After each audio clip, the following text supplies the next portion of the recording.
I'm Nathan Rutherford, and welcome to Myth Madness. This episode focuses on the Greek hero Pelops, one of several legendary founder figures in Greek mythology. The name Pelops comes from the Greek words for dark-eyed. Pelops was a king of Pisa, not the Pisa with the leaning tower. This Pisa is in the region of Elis, in southern Greece. What's more, Pelops did not gain his kingship through inheritance, but by marrying Hippodamia, daughter of King Oenomaus of Pisa. How he married the girl is the subject of one of his myths. Besides his role as a founder figure, Pelops is also a hero who is killed and resurrected. In myths all over the world, there are several figures like this. Pelops is just a Greek example. There are various sources for the myths of Pelops from all across ancient Greek history. One main one I'll be referring to in this episode is Pindar, a poet from Thebes living in the 5th century BC. I've referred to him several times on the pod so far, and will again in the future for sure. He wrote lots of poetry. The best known are several odes he dedicated to the victors of athletic tournaments. It's in these victory odes that Pindar shares some of the myths about Pelops. Other important sources for today are Diodorus of Sicily, who lived in the 1st century BC, and good old Apollodorus. Apollodorus is the author of the Bibliotheca, or the library, and his work is usually dated to the 2nd century AD. I use him a lot on the pod, but both writers are very valuable sources of Greek mythology. Their works contain short accounts of a huge selection of Greek myths. To put Pelops' different myths together, I used other sources as well, but will point them out along the way. Pelops' story begins with his father, Tantalus, another famous, or maybe more infamous person from Greek myth. The stories are not consistent over who Pelops' mother is, but one candidate is one of the daughters of the Titan Atlas. Pelops' father, Tantalus, was a son of Zeus and a favorite of the gods, but while he enjoyed the Olympians' favor, he was secretly an impious man and set out to test their power. One day he welcomed his little son, and the boy ran to receive his father's embrace. But instead of giving a nice warm hug to Pelops, Tantalus killed his son, cut up his body into pieces, and boiled the flesh. Afterwards, Tantalus invited all of the gods to a great feast. The Olympians arrived one by one, and when they were all seated with all the magnificent food and the good wine in front of them, Tantalus laid out his signature dish, a mouth-watering stew of Pelops' boiled flesh. Of course, he didn't tell anyone that that's what the mystery meat was. But the immortal gods were not fooled, and knew what it was, all except for Demeter, who was distracted over the loss of her daughter Persephone and ate Pelops' shoulder. In some versions, Pindar's for instance, it is actually the goddess Thetis who eats the shoulder of Pelops. Tantalus' trick failed, and the immortal gods were absolutely horrified for a number of reasons: killing a family member, bad hospitality, and no olive oil for the bread. For his crimes, Tantalus would be placed in the underworld to be punished for all eternity. Pindar and Apollodorus give his punishment as having a large stone hung over top of him, ready to crush him at any moment. The Roman poet Seneca says he was punished with eternal thirst and hunger, and if he reached out for water or food, it would continually slip out of his reach. This is the most well-known version today. At the end of the feast, Zeus had Hermes collect the limbs and roasted flesh of Pelops and put them into a large cauldron. The gods mixed them up and restored the innocent boy to life. One of the fate goddesses led him out of the cauldron afterwards, and according to several sources, Demeter replaced the shoulder she ate with one of ivory. All of Pelops' later descendants would have a white mark on their shoulder ever afterwards as a mark of Pelops' resurrection. There are of course variations to the story though. As I already mentioned, sometimes Thetis is the goddess who tastes the cooked meat of Pelops. Some other versions say it was the Titan Rhea, the mother of the oldest 6 Olympians. And then there is Pindar. Interestingly, he is one of the oldest surviving sources that references this myth, but the poet is clear that he does not believe the story of Pelops being chopped up, cooked, and then returned to life, although he also says it is a very old story. Pindar says he doesn't believe the story of the gods eating human flesh because it's ridiculous, and the gods wouldn't possibly fall for it. Instead, Pindar tells how the god Poseidon fell in love with a young Pelops, and while Tantalus was giving a great banquet, Poseidon seized Pelops, pulled him onto his chariot, and carried him away to Mount Olympus. When a search was called to find Pelops but was unsuccessful, Pindar says that envious neighbors came up with the story of him being eaten. It should be noted, though, that Pindar still has Tantalus punished in the underworld with a rock over his head. But if Pindar doesn't believe Tantalus killed his son, what was the reason he was punished? The reason he provides is that Tantalus was welcomed by Zeus to a great feast with all the gods, but he tried to steal their ambrosia, their special food, and then revealed divine secrets to mortal men afterwards. Diodorus seems to follow Pindar's version. He says Tantalus was punished for secret sharing, but does not mention Poseidon kidnapping Pelops. Others, like the 3rd century BC Lycophron and the 2nd century AD Apollodorus, do mention how Pelops became the lover of Poseidon. But these two sources also don't doubt that Pelops was cooked and revived first, and that Tantalus was punished for killing his son. So we have a couple different variations to the Pelops myth, and different Greek and Roman writers melded them together in different ways. Another wacky story, by Antonius Liberalis around 200 AD, gives another contradicting reason for Tantalus's punishment. He says that the Titan Rhea used a gold dog to guard the baby Zeus long ago in the past, and later a man named Pandarius stole this dog from the gods, went to Tantalus, and allowed him to borrow it. When he came to get it back, Tantalus pretended he never received it, and so tried to steal it from Pandarius. The gods punished Pandarius for stealing the dog from them, and then punished Tantalus for stealing it from Pandarius.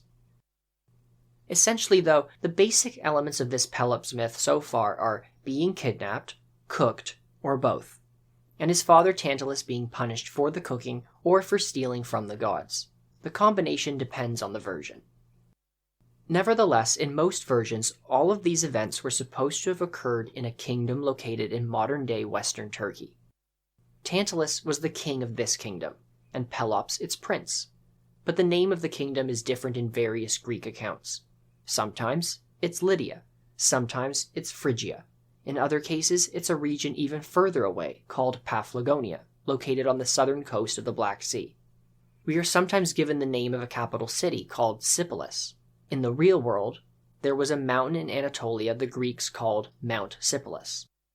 Some scholars believe the mythical Tantalus may be based on an earlier historical Tantalus who ruled over a city near Mount Sipylus. Anyway, typically these Tantalus and Pelops myths take place in western Anatolia. But how did Pelops eventually end up in Greece? Well, eventually, according to Diodorus and Pausanias, Pelops' home kingdom fought a war against the city of Troy. Troy was also located in western Anatolia, and this war between Pelops' people and Troy is not the same war as the famous Trojan War against the Greeks. This is instead supposed to be an earlier war, fought between two neighboring eastern kingdoms. In this story, the king of Troy is a man named Ilus, and he led his armies to victory.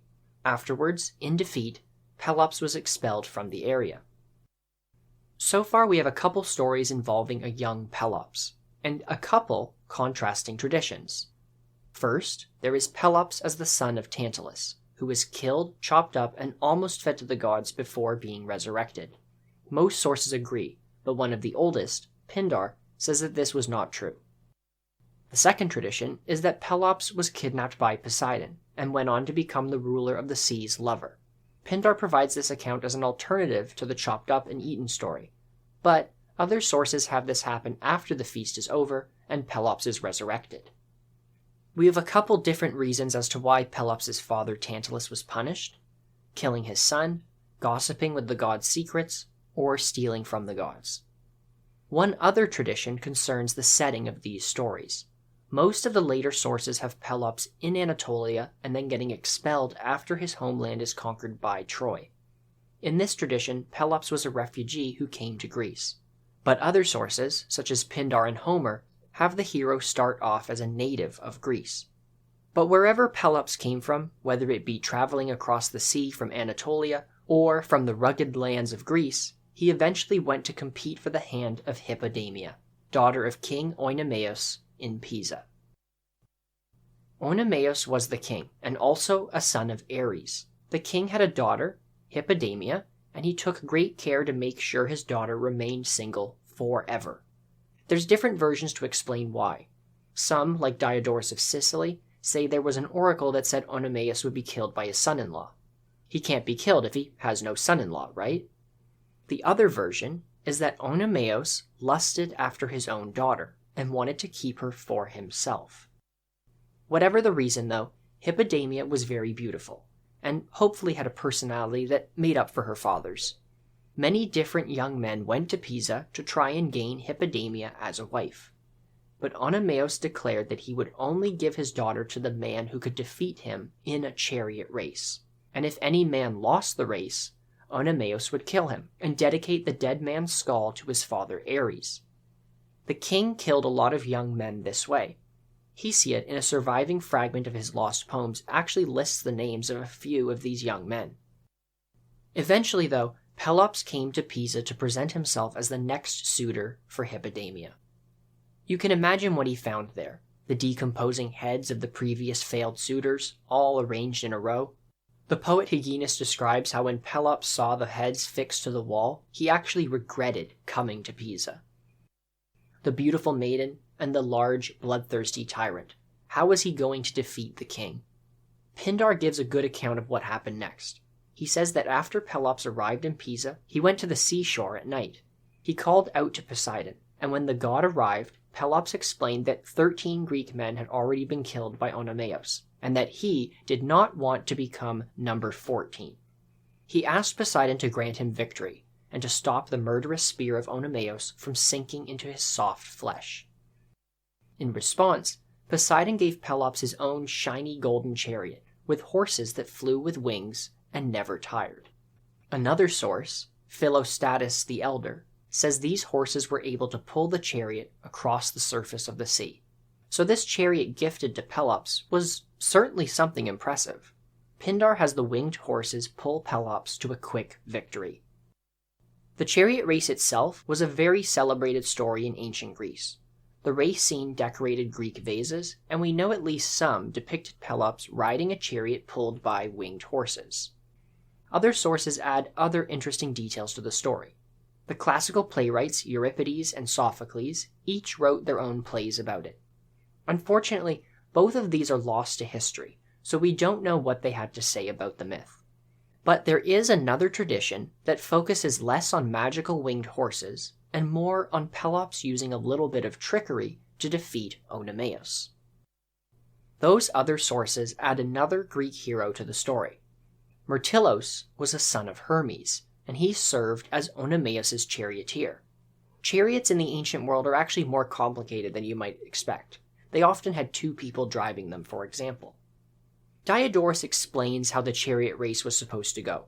The suitors would race Oenomaus from Pisa, all the way to the altar of Poseidon at the god's temple in Corinth. The suitor was allowed a head start. They were allowed to set out while Oenomaus began sacrificing a ram to Zeus. When the sacrifice was complete, the king would grab a spear and hop into his own chariot. Once he got close enough to the suitor, Oenomaus would impale him on the spear and kill him while the chariots were still moving. For the king, that was how it was supposed to happen. But Apollodorus has Hippodamia fall in love with her new suitor Pelops, and she persuades Myrtilos to help Pelops in the coming race so he could defeat her father and she could marry him. Myrtilos himself was in love with Hippodamia, and trying to please her, he agreed to sabotage her father's chariot. So before the race, he removed the linchpins holding the wheels together, and during the race, when the chariot collapsed, Oenomaus fell, became entangled in the reins, and was dragged to death by his own horses.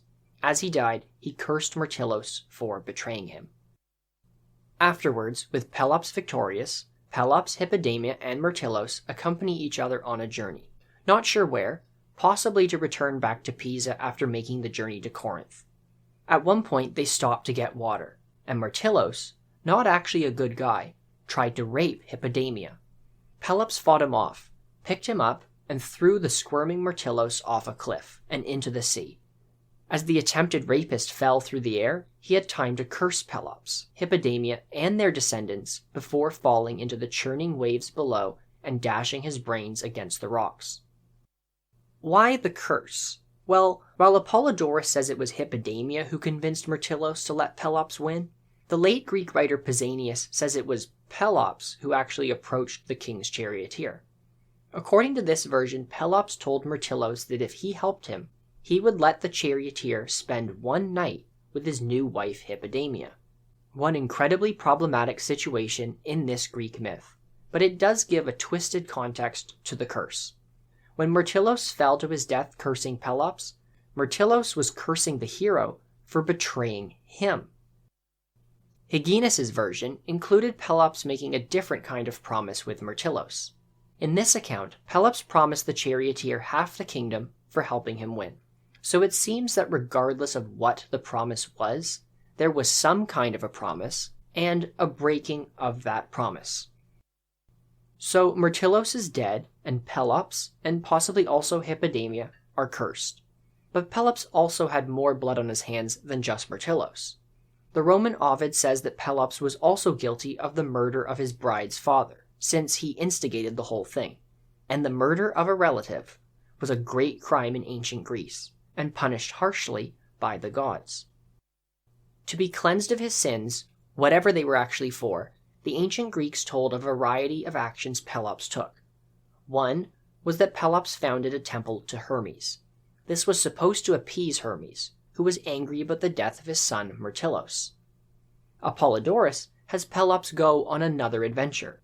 He traveled all the way to the banks of Oceanus, a large circular river that surrounds the entire world, and there he was purified by the god Hephaestus before returning from this distant edge of the world. After all that, finally cleansed, Pelops and Hippodamia became the new king and queen of Pisa. Pelops was one of the most important founding kings in Greek myth. He was the legendary ruler of the entire Peloponnese, the large area that makes up all of southern Greece. Peloponnese actually means island of Pelops. The area is surrounded by sea except for a skinny piece of land that connects it to the rest of the Greek mainland. The Greeks called the people who lived there the tribes or sons of Pelops. After the king was killed and Pelops and Hippodamia were married, the hero took over the rule of Pisa and Olympia.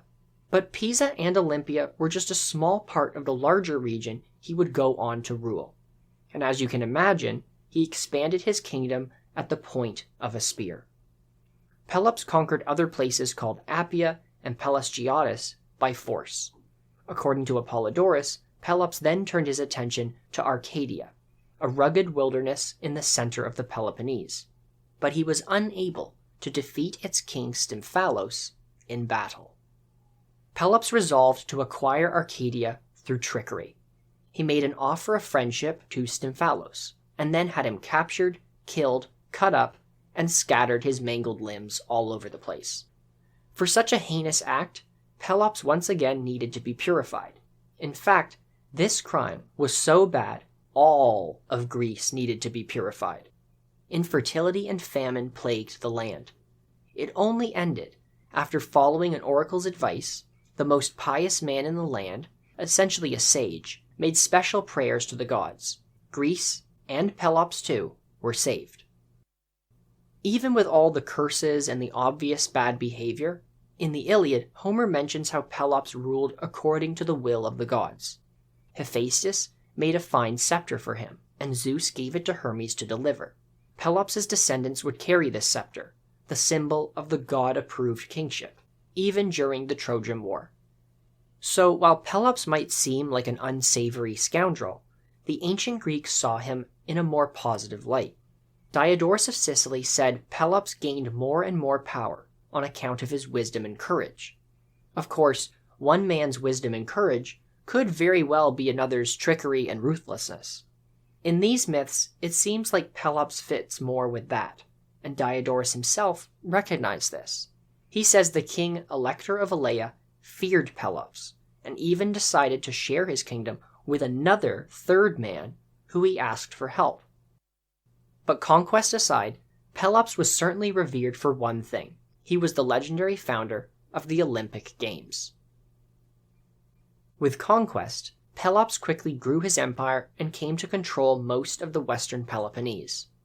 Eventually, he came against armies he could not dislodge.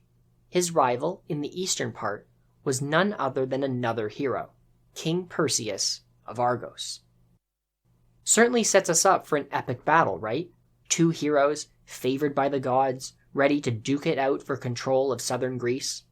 But future fighting was averted. Their two houses formed an alliance with the marriage of the daughters of Pelops to the sons of Perseus.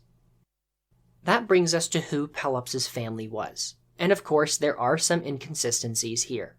Usually Pelops and Hippodamia are said to have raised 6 sons and many daughters. However, the same names are not always provided in the different sources. In fact, some don't even list all 6 sons. The result is that even though different people say the couple had 6 sons, the number of named sons goes way over 6.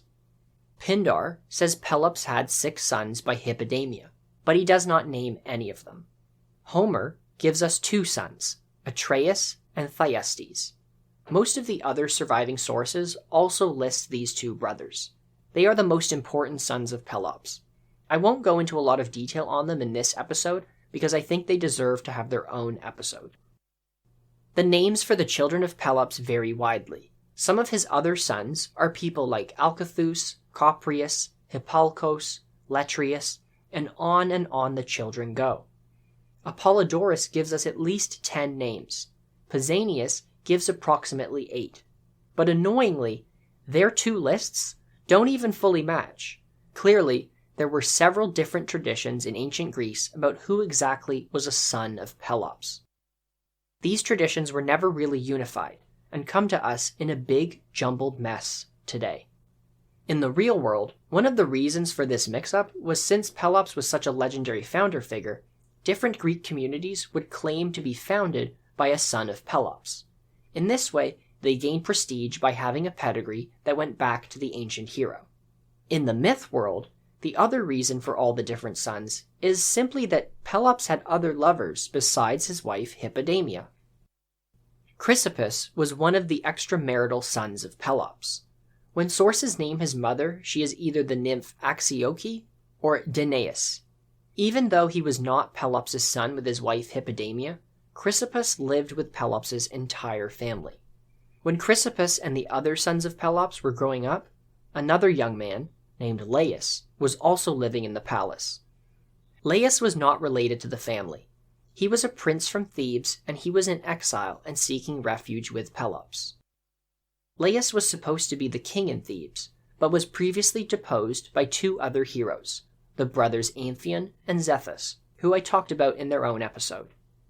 Now, Pelops can't have some foreign aristocrat just hanging around his palace, living and eating for free, so it seems Laius ended up working as some kind of tutor for Pelops' young sons.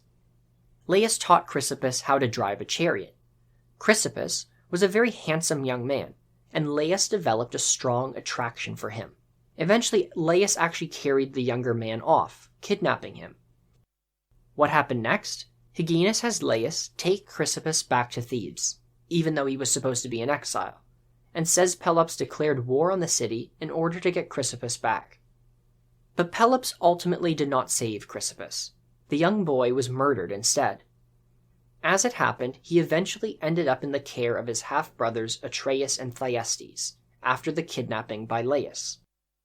Pelops' wife, Hippodamia, did not like Chrysippus, and she convinced Atreus and Thyestes to kill him, since he was a threat to their claim to the throne. The actual murderer is different in different versions. Sometimes both Atreus and Thyestes kill him, sometimes just Atreus. In one version, the 2 brothers both refuse, so Hippodamia does it herself and tries to frame the whole thing on the kidnapper Laius. In that story, in the middle of the night, Hippodamia stole Laius' sword, stabbed Chrysippus with it, and then put the sword next to the sleeping Laius. Everyone thought Laius had committed the crime, but fortunately for him, Hippodamia messed up. Chrysippus was not dead, only slowly dying. he was able to tell Pelops who the true murderer was before he died. What followed was an end to Pelops' marriage to Hippodamia. The king either banished her or she killed herself. These events were all recorded by several later sources for Greek mythology. The earliest known full account was a play all about Chrysippus written by Euripides in the 5th century BC. Unfortunately, the play is lost. Going back to the sons of Pelops, Pityeus and Trozen are two more sons of Pelops we have myths about. Since Pelops was a powerful king, a number of his sons spread out across the Peloponnese to rule various communities. Pityeus and Trozen were sent to the land ruled by a man named Aetius. The three of them divided the land amongst themselves, which I'm sure Aetius was not pleased about. Eventually, Trozen and Aetius died, and Pityeus became king of the combined area. He nicely named his kingdom Trozen, after his brother. Historically, Trozen was a relatively important city in Mycenaean Greece. In myth, it was the setting of a couple heroes' adventures, so we will come back to Pityeus and Trozen sometime in the future. You can see how Pelops is an important foundational figure in Greek mythology. Either through him directly or through his various sons, we get the different Greek kingdoms that were the settings of various myths. It is also from Pelops and his family that we are going to get some of the most important Greek heroes. His descendants include Heracles, Theseus, Atreus, Ajax, Agamemnon, and Menelaus. Pelops himself was also worshipped after his death in a hero cult. His body was supposedly kept within an iron sarcophagus in a tomb near the Temple of Artemis in his home city of Pisa. Worshippers would whip themselves to draw blood that they would then sacrifice to the hero. And once a year, according to legend, people would sacrifice a black sheep to Pelops in a special ceremony. His famous chariot and his sword were supposed to be on display to the public. This worship of heroes, while it might be surprising to you, was actually a pretty big part of the ancient Greek religion. This one to Pelops goes back to the archaic period of ancient Greece, and shows how integral Pelops was to Greek mythology and the wider Greek religion. And that's all for today.